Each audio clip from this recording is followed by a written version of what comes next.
যুদ্ধের কৌশল পরিবর্তন করছে রাশিয়া। আগে তারা অল্প কয়েকটি ড্রোন দিয়ে হামলা চালাতো, কিন্তু এখন তারা একবারে শত শত ড্রোনের ঝাঁক ব্যবহার করছে, যা প্রতিরোধ করা বেশ কঠিন।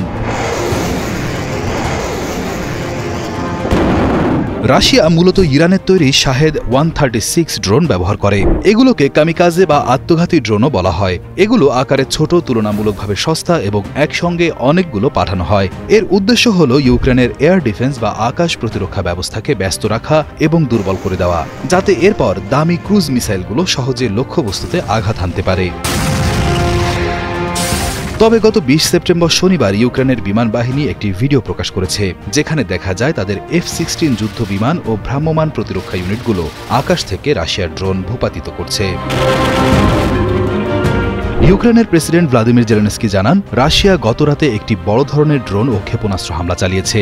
এই হামলায় 3 জন নিহত এবং অনেকেই আহত হয়েছেন।